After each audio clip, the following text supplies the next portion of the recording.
心情。上学不完背语系，废话嘴讲断个笔。修出马路青涩不可及，鸿鹄展翅苍茫秩序。无所谓命格错综布局，破天际渐渐刺的谜题。经过困境里蜕变出豪华勇气，不忘江湖路上历练峥嵘侠义。年华一笑便是灵犀，高歌行万里。少年梦逐浪入城，平常心镌刻年轮。远方未曾遇伤痕，敢闯荡才算人生。方寸间棱角激昂青春，擦拭过岁月风刃。天涯凌云尽所能，是你我并肩又一生。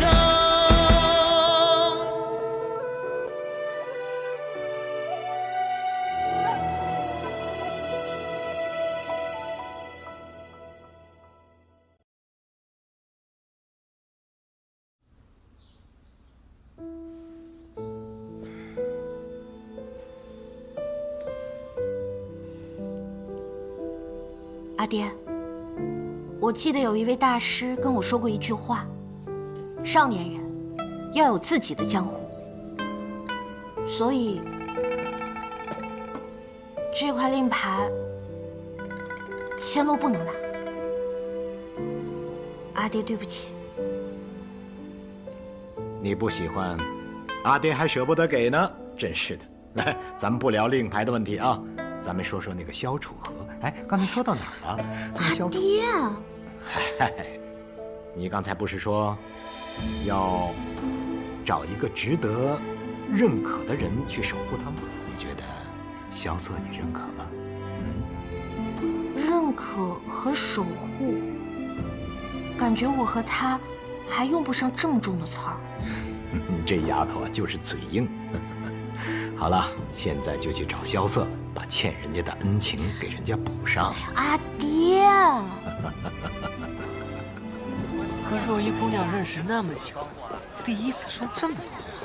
如剑仙送你那本《晚来雪》，看得怎么样了？那本书不好看，我看几行字我就困了，没意思，不爱看那本书。那你喜欢看什么样的书？那自然是豪侠闯江湖，英雄战沙场。就比如吧，那白羽剑仙一人一剑闯天启的故事，看多少遍都不会腻。白羽剑仙闯天启城的故事。萧瑟，怎么每次提到天启城，你神色都怪怪的？我没记错的话，你家乡是在天启吧？我没有家乡，你记错了。哪有人没有家乡的？难道你是从石头缝里蹦出来的？那你觉得什么是家乡？那还用说吗？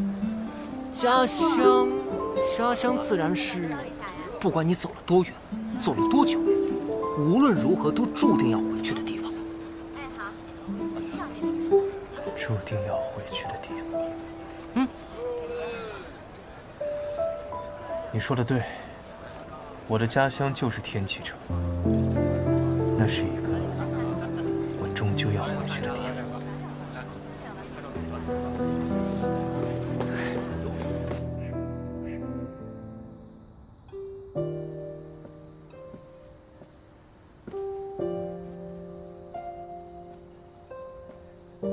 白王说他是奉皇命要带你回去的，不过看着他赖着不走的样子，你应该是拒绝他了。那三城主觉得我是不是应该拒绝呢？我不知道他提了什么条件，不过看他的样子，从他的口谕中，应该有着让很多人都惊讶的条件。对，但也有让我不得不拒绝的理由。唉，三城主是不是觉得我应该跟着一块儿回去？我理解你心中的坚持，不过我觉得，如果此时你回到天启的话，会使很多问题都变得很简单，于你父皇，于过去的那件事情，都有很多好处。没错，父皇已经做了很大的妥协，以他的性子，能让步至此已是极限。听说白王给了你3天时间，怎么？三城主难不成也成为他的说客之一？我司空长风从来不会做任何人的说客，我只是觉得，如果此时你回到天启，不失为一个不错的决定。我当然知道。好，那我便不打扰了。哦，对了，你觉得我的女儿怎么样？枪法不错，得了城主真传。嗨，谁问你枪法了？我是说，她的容貌。哦，容貌得了娘亲真传。那性格呢？性格嘛，自成一派，不过还挺特别的。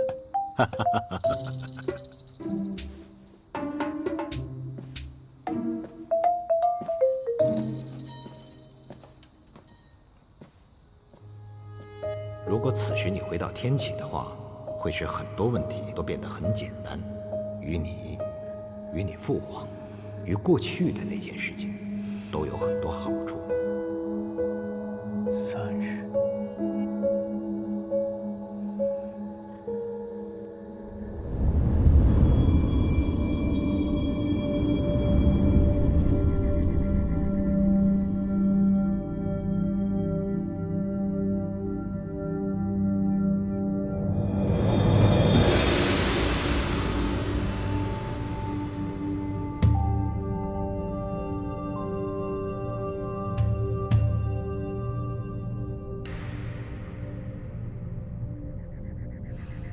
无心啊，怎么每次我心烦的时候，你都会出现呢？说明萧老板心中还是信任我的。心烦意乱，只有见到至交好友，方能安神静心。在我的梦境当中，你还是这么自恋。我也不晓得，萧老板心中所烦何事？一件纠缠了很久的事，也坚持了很久的事。有些事情坚持很久，并没有必要。或许换个方式，会走得更加长远。你也这么觉得？而有些事则不然。世人皆认为不值得，也要坚持；一直看不到希望，也要坚持；就算到死，也要坚持。这样的事很少，但我想，以你的性格，一定会遇到。无心，可解了你心中疑惑？笑话！我只说过心烦，但我从未有过疑惑。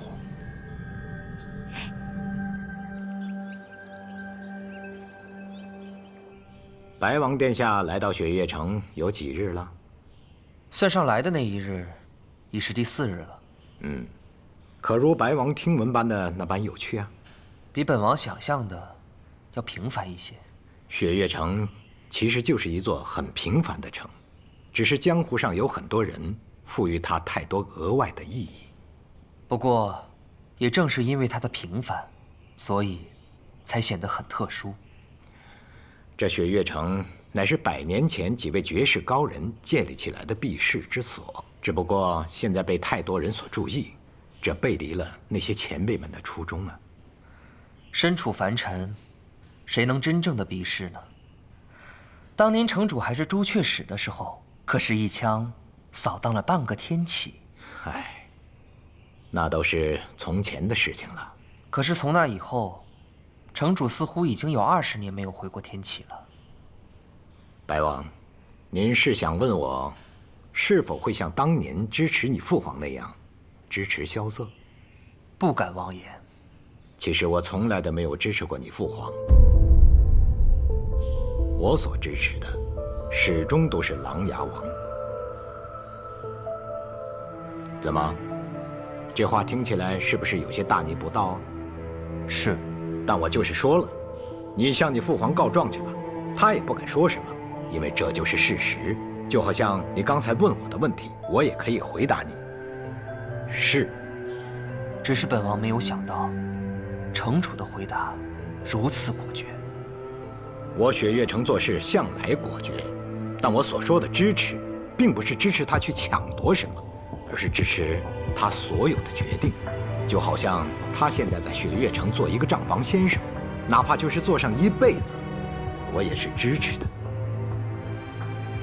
毕竟这萧瑟算起账来，真的是一绝呀。本王明白了。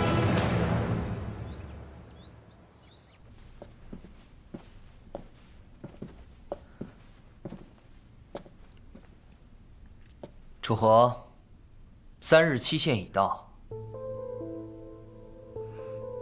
那你明日岂不是就要回去了？得到你的答案，我便会离开。恢复皇子身份，承袭永安王爵位，这个条件确实很难让人拒绝。你我都了解父皇的脾气，他肯下这道口谕，已经做了很大的让步。其实只要我跟你回去，我便从此不用再流浪江湖，我就可以回到天启城，回到我那处真正的雪落山中。我可以每天都去碉楼小筑饮酒，去千金台豪赌，去碧波湖观景。就连我这一身内伤，也有最好的医师帮我调理，最好的药材供我滋养。自然，甚至就连我最想查清的那件事，也有更多希望去调查。你只要告诉我你的答案，回到天启城之后，做什么，由你自己来决定。好，那我就告诉你我的答案。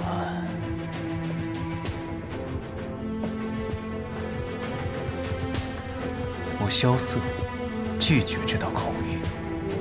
为什么？你刚才已经说了那么多值得回去的理由，却仍旧拒绝了。因为我一旦跟你回去，便等同于认同了我过往所做皆是罪错。既然我过往所做都是罪错，那便相当于这世上唯一能为琅琊王叔平反之人也认错了。你知道这意味着什么？琅琊王谋逆一案，御史台早已结案，琅琊王也已伏诛。这意味着琅琊王叔一生清白，留在这世上最后的一丝希望也将荡然无存。他将背上叛国谋权的大罪，被钉在我北离朝的耻辱柱上，生生世世遭人唾骂。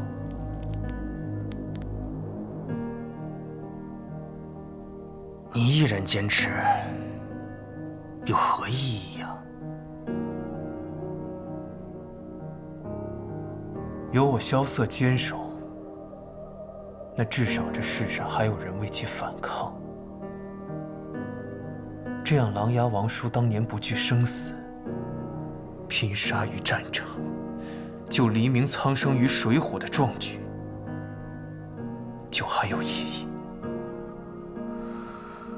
没错，就我一人，那又如何？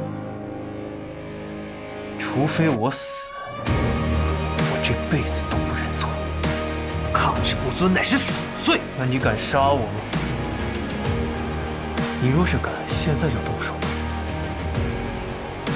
你若是不敢，就回去找你的父皇，请一道取我首级的圣旨来。殿下，带他走。是。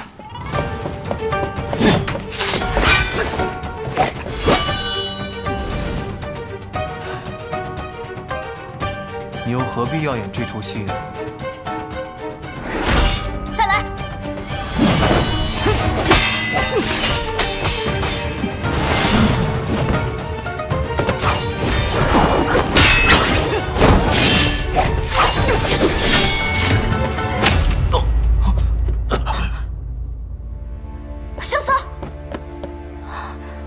走。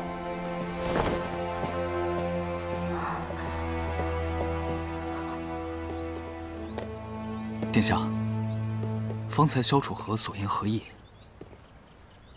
本王临行前曾经答应过父皇，一定要办成此事。但从遇到他的那刻起，本王便已经猜到，他是不会离开的。为何？因为他身上的锋锐，并没有消失，所以本王就演了一出戏，等了他3日。终于在方才，老六配合本王演完了这场戏。所以说他是故意借的这一剑。不错，以生死相抗，本王就没有理由再逼迫他了。父皇那边，本王也可以交代了。殿下早就想到这一层了。谁又真的想让萧楚河回到天启城？那些年，所有的皇子都成了他的陪衬。本王好不容易找到一次机会，不能再错过了。是藏民鲁莽了。不知道从什么时候，本王也开始算计得失。老六比本王早知道这些，却从来没有改变过。白王来得匆匆，去的倒也迅疾。既然事情已了，就不多打扰城主了。白王很像当年的景裕王啊。父皇当年的封号，不敢妄提。只可惜，萧瑟一点都不像当年的琅琊王。是吗？听很多人说，老六的风采跟当年的琅琊王一样。哈哈哈哈！那可大不一样啊！琅琊王是个君子，凡事喜欢讲道理，以大局为重。老六呢？哎，去他的什么大局为重！我开心，我舒心就行了。本王明白了，告辞。请。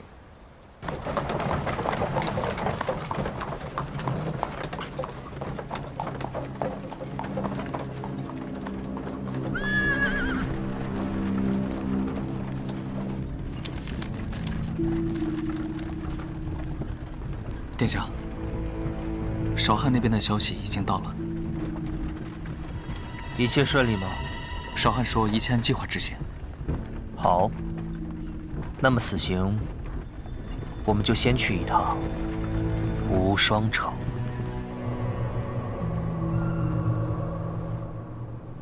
有客自远方来，愿拜会叶宗主。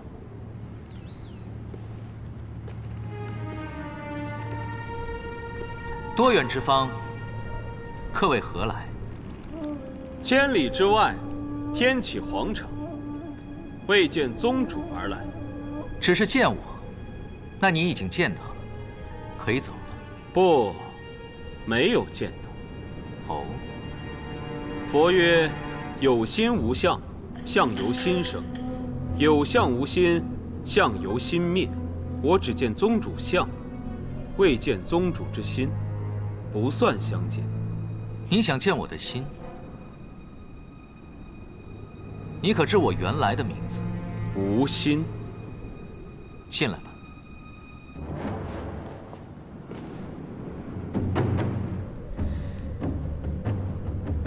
这位似乎是故人。越姬笑送帖，明侯怒杀人。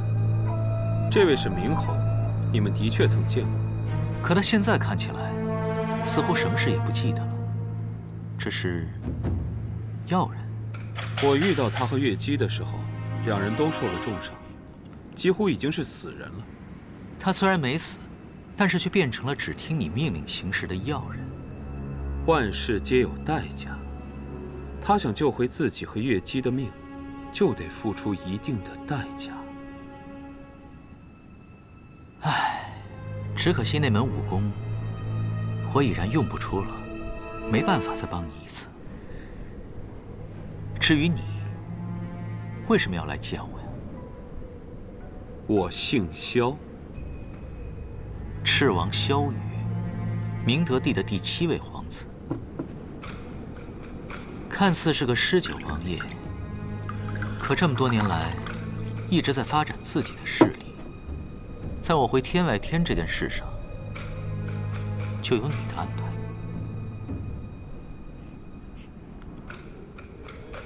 之所以会这么做，是因为天外天内乱不断，所以你想把我送回这里，以我为傀儡，在背后操控。最后，天外天，甚至于整个域外，都会成为你的势力。对，你说的没错，但我没有想到，你的能力远远超出我的想象，短短几个月，就已经掌控了天外天，所以我才不远千里而来，希望与你结盟。可我为什么要与你结盟？我姓萧，但我的母亲姓易。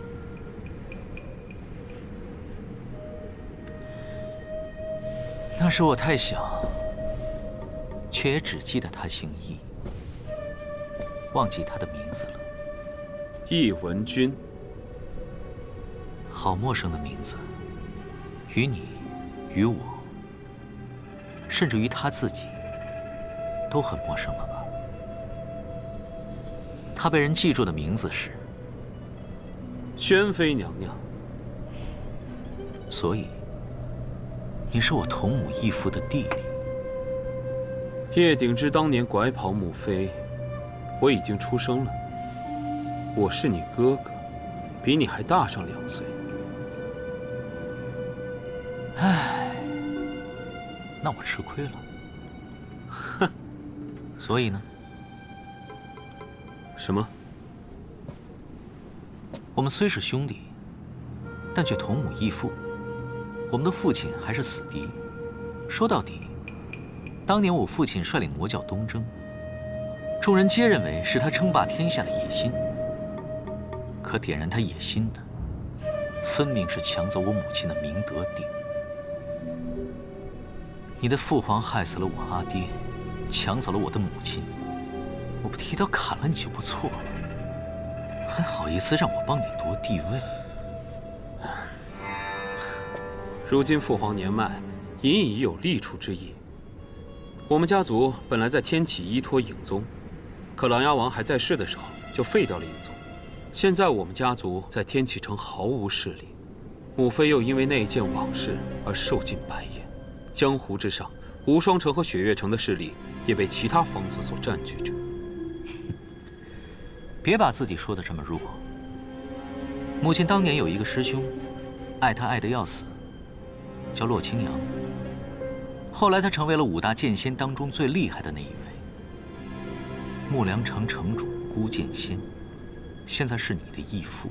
他确实是我们的义父。怎么又成我们了？你这个哥哥，话里话外都狡猾得很呢。我就想让母妃过得好一点。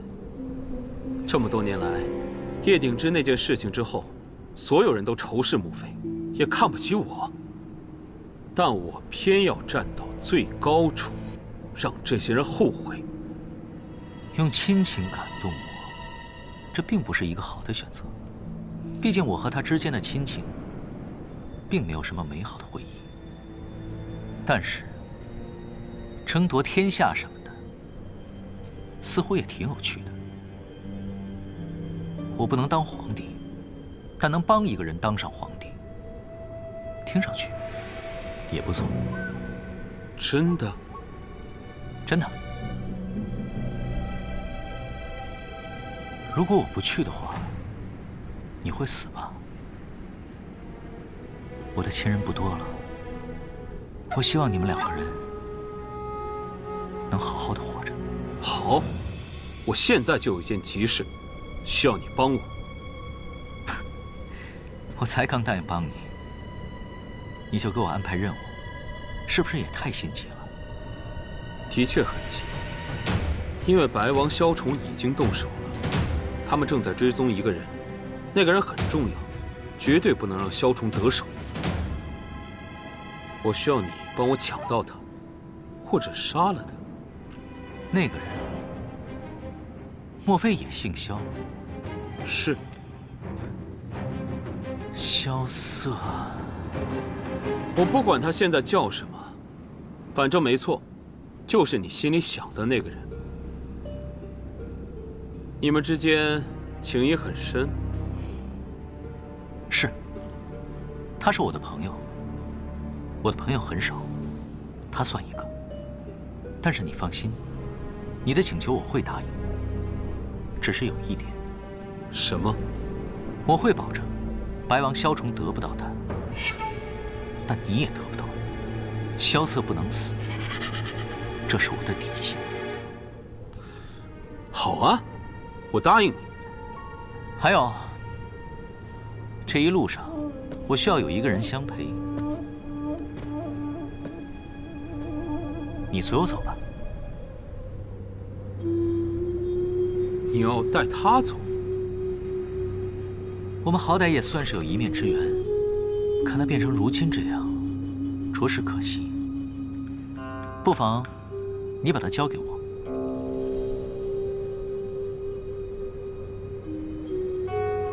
那你带他走吧。事成之后，我会去天启城找你。记住，萧瑟不能死，这是我的底线。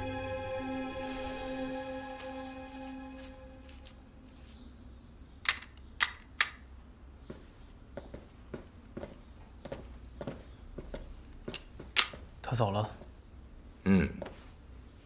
一刻都没有停留，或许是有别的事情赶着去做了。走了就好。你派司空姑娘来，是料到她有这么一出。有些事情的解决必定是要流些血的，我不宜出现，所以便让千洛去代劳了。萧瑟，我听千洛说你受伤了。小伤而已，不用大惊小怪。哎，唐莲啊，唐老太爷说他突然想到一个法子，或许能够治疗叶姑娘的病。我看这几天你抽空带叶姑娘去一趟唐门。是。哎，大师兄也要走啊？难道你也要走？哎，这雷家堡英雄宴就要开始了，而且呢，按照我跟我姐的约定，她必须要跟我去见一次我师傅。我倒是忘了，今年的英雄宴在雷门。那大师兄可要去凑凑热闹。此次回唐门，我若是无事，应当会随老太爷一同前往。那感情好啊！哎，我跟你们说，这英雄宴啊，据说还有比武夺魁。你要去参加？我定当夺得头筹啊！你大师兄曾经是三魁者，可别丢了你大师兄的颜面呢。哇，那萧瑟呢？萧瑟你要去吗？反正打擂台这事儿，你可比我熟啊。滚！他可去不了，雪月城的账本都快堆积如山了。我去。你要去？我倒想看看啊，这傻子怎么出丑。那不可能！我告诉你，我定当打遍天下无敌手。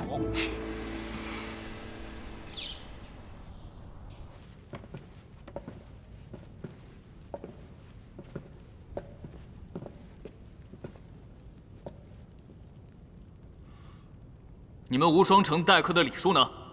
殿下都已经到了，无双城城主却还未出现，难不成要我们等他吗？我不是已经坐这儿了吗？什么？你个小豆丁儿是无双城城主？怎么了，丧明？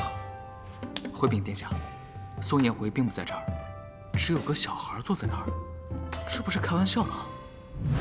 散了！在下无双城新城主无双。丧明。阁下便是林先生所说的萧公子。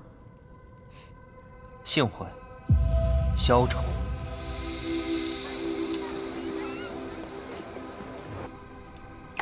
好你个萧瑟，难怪找不到你，原来躲在这上面偷懒啊！我刚算完账，就出来喝口酒，你就来了。银月枪练得怎么样了？我练到第4重了，怎么，比试比试？算了吧，明天再说。我可告诉你啊，别把我惹急了。把我惹急了，我抽出无极棍把你打地上。这话我听得耳朵都起茧了，有本事打呀！幼稚，财迷。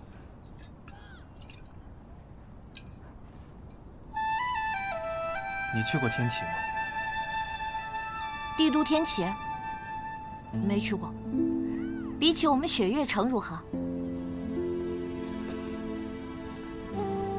没有雪月城漂亮，但是很大，大概有7、8个雪月城这么大。五湖四海的人齐聚，每天都很有趣。每年年中和年尾都会有一次大集市，集市上会有各种稀奇古怪的玩意儿。我曾经见过一块水晶，纯天然的，大概有一个酒缸这么大。还有一个地方叫做千金台，我曾经在那儿赢下过一座城池。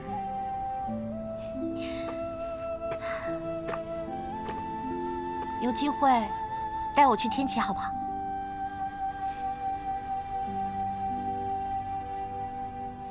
好。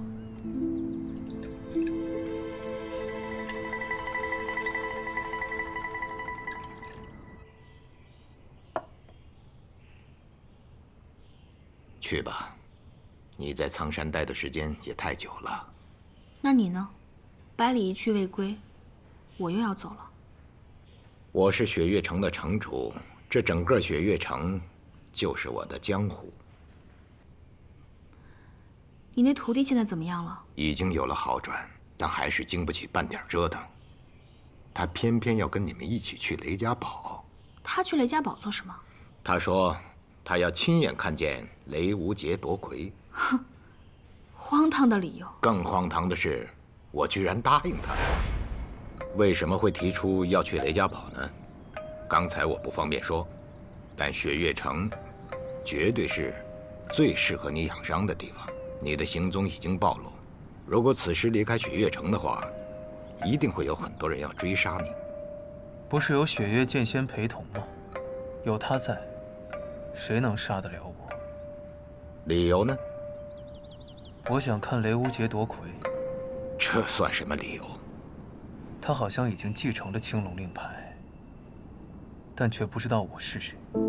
我很好奇，这一路走下去，雷无节会成长到什么地步？只是如此。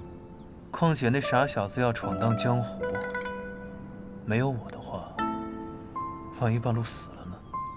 我还是放心不下。可我也知道我是劝不住你的。其实那天你劝我回天启，可事后一想，却发现这并不是你会说的话。那天我说的那句话，是故意想试探你。谢轩说，有些人是永远都不会改变的，于是我便跟他打了一个赌。结果如何？我输了，不过我输得很高兴。那就好。罢了。谢轩此行也会去雷家堡，俺们还可以再见上一面，顺便聊一聊流转之术的奥秘。这可能勉强算是我同意他去的一个原因吧。有我同行，放心。韩一，你很久没有出雪月城了，你就不想去一些自己想去的地方？不去。哎，别回答的那么决绝啊！你要是同意的话，我就把百里大师兄给请回来，我们替你做主，就上那望城山。不必了，我自己的事情，自己心里有数。你看你，哎，罢了罢了。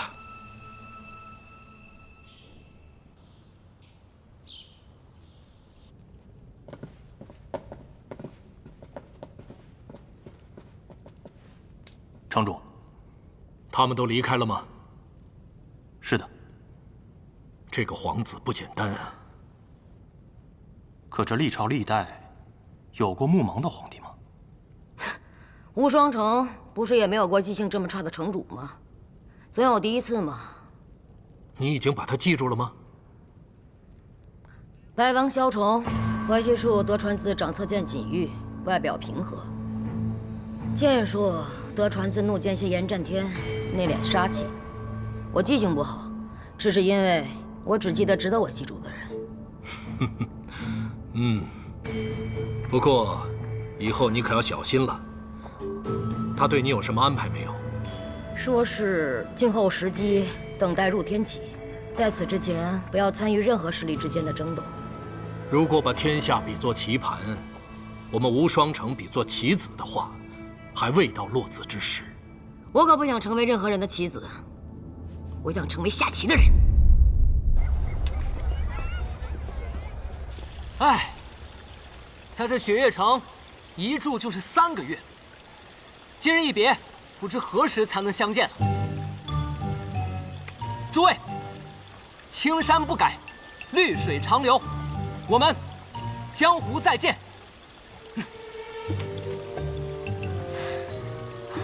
我说你要告别，也对着雪月城门口，你对着登天阁干什么？这不叫有始有终吗？哎，你说我们都要走了，怎么也不见大师兄来送我们啊？说谁坏话呢？哎，大师兄，如意姑娘也在啊。知道你今日要走，特地过来送你一程。哦，小瑟，你真的要去吗？嗨，他呀，他在城中打算盘，打的是心烦意乱。我带他去英雄院看看，透透气，看完就回来了。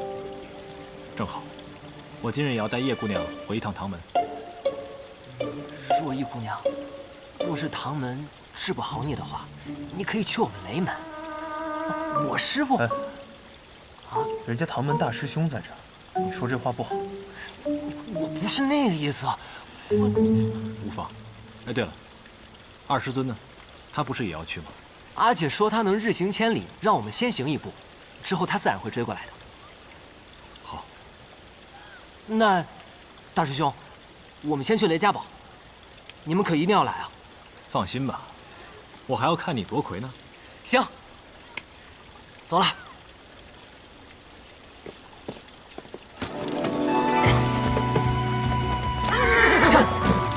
撤！叶姑娘，你觉得我这个师弟怎么样？恰！恰！李然少年气。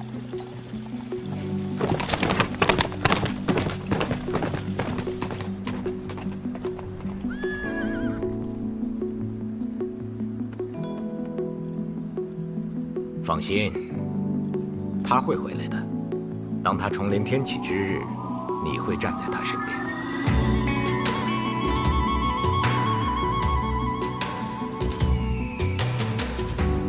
小子，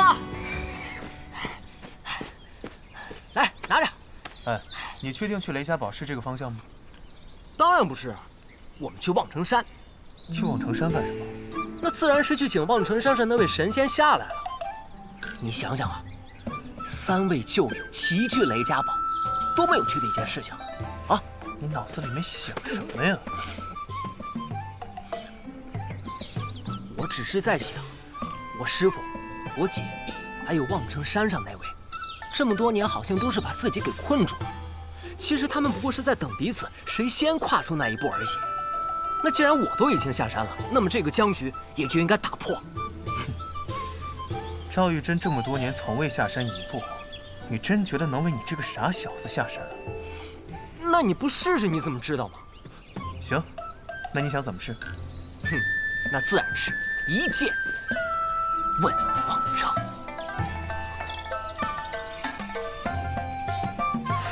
随便你吧。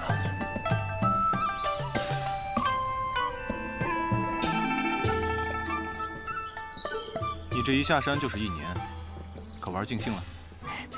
尽兴了，尽兴了。都去了哪些地方？去了柴桑城看花，还去了孤城观海。我一剑掀起那千层巨浪，那些渔民见了我，都还以为我是个小神仙呢。哦，对了对了，我还去登了昆仑山。原来世上真有一个地方是常年积雪不化的。哈，山下的世界实在是太精彩了。师父，您不能下山，真是太可惜了。是不是还少说了一个地方？啊？雪月城来信了。写信的是雪月城的萧信总管，说让我们望城山赔他80万两银子。要银子干什么呀？他写信说，有一个叫李凡松的望城山弟子，把重金修建的登天阁给夷为平地了。师傅，我错了，我确实去了雪月城，闯了登天阁，可那登天阁真的不是我弄的，我。为师当然知道不是你做的，你若有此等修为，为师就算把这镇山的青霄剑给当了，也要把这钱给你还。不过这雪月城的萧总管也太坏了，我觉得他就是想趁机勒索我们。见到雪月剑仙了？啊，见到了。然后呢？问了剑仙一件，剑名？月溪花尘。月溪花尘。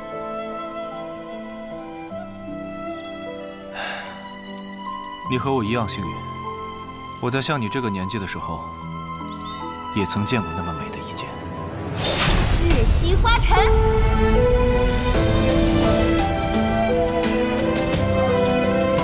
好美。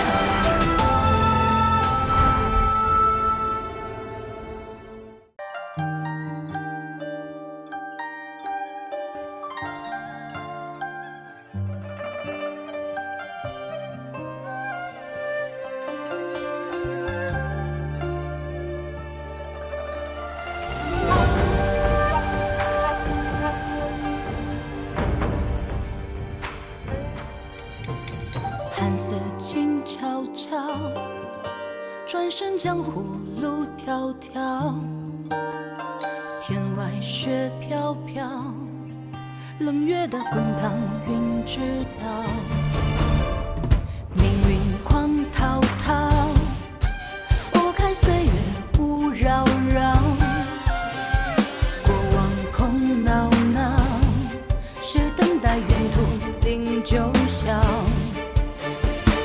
下水渺渺，心声随境遇轻渺渺。我想养才好，生如莲不染与你潮。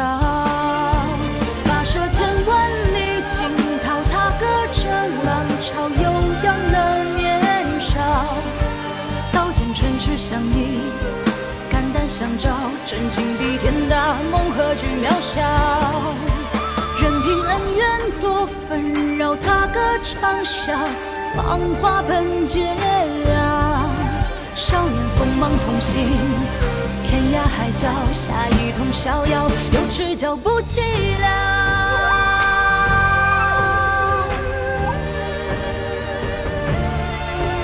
跋涉千万里惊涛，踏歌着浪潮，悠扬了年少。